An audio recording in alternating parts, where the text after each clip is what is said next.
Spomínate si na Subaru XV? Tak to už nie je. Teda je, akurát to už nie je XV, ale Crosstrek. A ja vám aj poviem prečo. Subaru upratovali a XVčko sa mimo európskeho trhu predávalo ako Crosstrek, no a bolo tam celkom úspešné a Subaru povedalo, že aj v Európe chce mať svoj Crosstrek. No tak preto. Toto nie je XV, toto je jeho tretia generácia a má názov Subaru Crosstrek. Jazdil som aj tie predchádzajúce dve generácie a keď som zistil, že máme tento model v redakcii, slastne som mliaskol. Vedel som totiž, že ma čaká talent do každého počasia, milovník terénu, akého by ste v tejto triede hľadali ťažko. Tretie dejstvo obľúbeného subaráckého SUVčka neprinieslo vizuálne zmeny, ktoré by na prvý pohľad vypichlo oči. Ale veď, čo je dobré, treba len ofúkať, trošku oprášiť, vylepšiť a poslať ďalej. Takže prepracovaná predná maska je drsnejšia a športovejšie strihnutá. Kapota je položená vyššie a Subaru zmenilo pohľad. Má nové oči, nové svetlá a tie svietia lepšie. Výraznejšie sú kryty blatníkov, tie majú takéto výduchy a tie sú naozajstné. Samozrejme, ochranné lišty sú okolo celého auta, v tomto prípade sú doplnené takouto okrasnou lištičkou. A keď sú nové svetlá vpredu, nové svetlá sú aj vzadu. Inovovalo sa aj v interiéri, Subaru dostalo nové materiály, ale neprehliadnutelný je veľký dotykový displej infotainmentu, či skôr obrazovka má veľkosť 11,6 palca. Obrazovka je rozdelená na 3 časti. Tu hore je ovládanie auta a pohonu všetkých 4 kolies, tu v strede sú aplikácie, rádio, alebo vám to ukazuje nastavenie pohonu a tu dole je klimatizácia.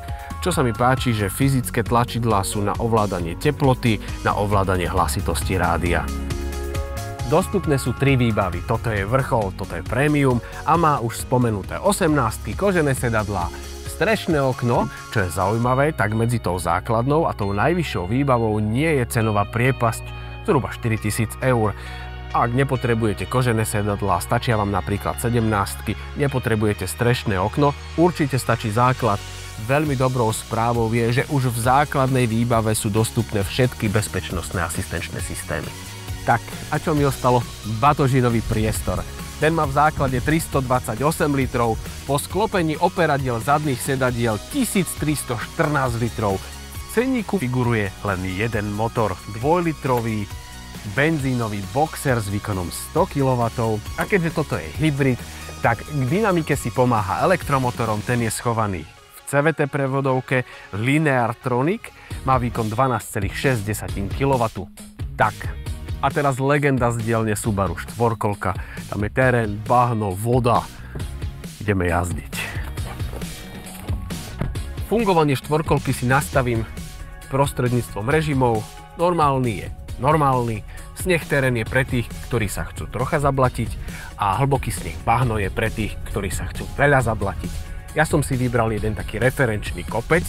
Tam vyskúšam každý jeden režim.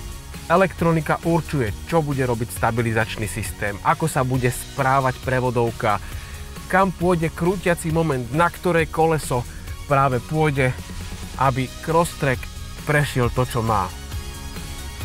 Do týchto končín chodievam s naozajstnými offroadmi alebo s veľkými SUVčkami. Svetlá výška 22 cm mi však hovorí, že Crosstrek sem patrí a že by ma nemusel sklamať, naopak. A napriek tomu, že Crosstrek nemá offroadový podvozok, nemá tuhé nápravy, ktoré by sa bezhlavo krížili do bezvedomia, tak Subaru nezaostáva v ničom. A keď som mal prvé XVčko, tak som jazdil po poli a pustil som volant. Ten podvozok to všetko vstrebal a jazdil úplne rovno, bez zaváhania. Tu sa nič nezmenilo, pozrite, to je fantázia. Referenčný kopec. 3 pokusy, 3 režimy. Nastavujem si režim normálny. Tak. Nie. Prosím vás, normálny. Ja pôjdem Crosstrek stačil by mu normálny režim. Úplný všeumelec. Do voza, do koča, do terénu, do blata, na okresky, na diaľnice. Nastavujem si sneh terén.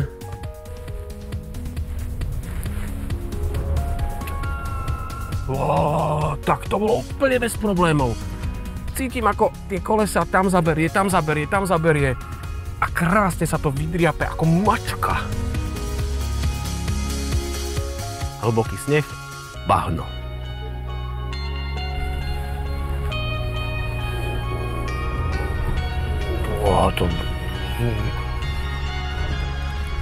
Aj dám od Everest, nie je problém. Bolo úplne jedno, aký som tam mal režim.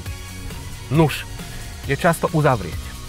Crosstrek je tichší, totiž Subaru vylepšilo karosériu a odhlučnenie. Crosstrek je v zákrutách ľahký, poslušný ako dobre vycvičený pes. Asfaltové okresky s vlásenkami a pozatváranými zákrutami.